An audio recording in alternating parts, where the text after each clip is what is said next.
probably heard the phrase beauty sleep, but it turns out it's not just a catchy saying. Sleep is actually one of the most powerful tools that we have for healthy skin. Joining us to break down the science behind sleep and share some tips for getting the most out of your nighttime routine, we have Dr. Joanna Fong-Isariyawongse here.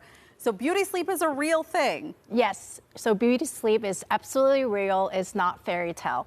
So when we sleep, our skin actually switches to a repair mode. And as you know, when we go to sleep, we actually go through different stages. Right. And deep sleep is what we want for skin, because our body actually makes growth hormone, and it is so essential for the production of collagen. Which we need. Oh yeah, we love collagen. Yeah. And also, when we sleep, we have a natural drop in cortisol. And that's a great thing, because cortisol is our body's stress hormone, and it destroys collagen, and we don't like that. So sleep is really the unsung hero of skincare. This is the first time hearing that it destroys your collagen. Same. So I'm doing it to myself, you're saying? Absolutely. Okay, we're gonna put on extra cream tonight.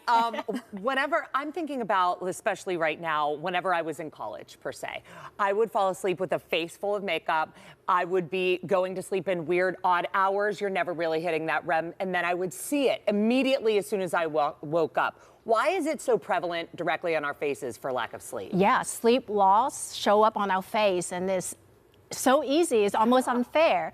Even just a couple of nights of bad sleep, we start to see our skin barrier weakens, and its ability to hold on to moisture and water become less effective. And as you know, keeping the moisture and water in the skin is the secret to the dewy, like elastic skin that we like.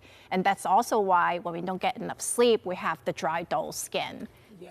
You actually mentioned in your recent article that people perceive us differently when we are sleep deprived. I mean, I can see if you're in a grumpy mood, but it's more of what they can see visibly, right? Yeah, it's absolutely true. And studies show that sleep deprived faces, people consistently rate them as less attractive, less healthy, and less socially desirable.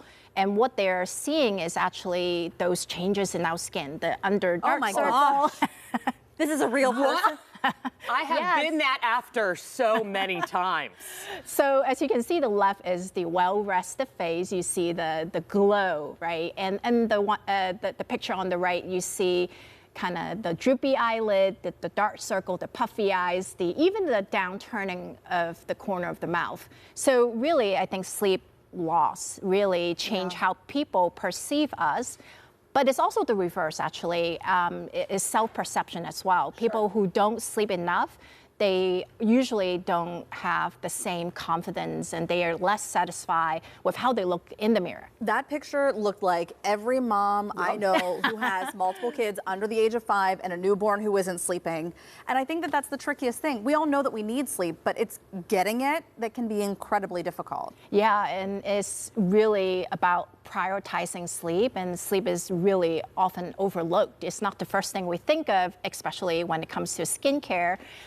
But there are ways to help us to get that 7 to 9 hours sleep. So, well, we're taking notes. Let's get those tips. So the first thing is really to know exactly how many hours you get, every night. So by keeping track of your sleep is the first step. So it can be just writing it down on a piece of paper, or if you have a sleep tracker or wearables, I think that's great, because it really raises the awareness of how much sleep you get, and it gives you like tons of other data, right? The trends and sleep stages, things like that. So that's number one. And by the way, teenagers, they need 8 to 10 hours. So they need those hours. I'm so jealous. And the second thing is really making sure the sleep environment is sleep induced. So it's like a dark cave. You want dark, you want quiet, and you want cool. So the best temperature is 68 degrees. Okay. Yeah. And then the third thing is to make sure that we don't have anything in our system that can kind of disrupt our sleep. So alcohol, even though is, a little bit sedating to help us sleep, but it's actually not good for sleep quality, because it fragments your sleep. And then smoking is not good for sleep, because the nicotine is very stimulating. It really makes falling asleep much harder. And then our screen. you know, is the big one. I know. It's really We all know hard. it. So true, though. We all know it. We just do. can't break the habit. Thank you so much. This Yeah, is really sure. important. And it makes amazing. so much sense, especially to see that picture side by side. Absolutely. Thank you. Thank you. Thank you. I'm already sleepy.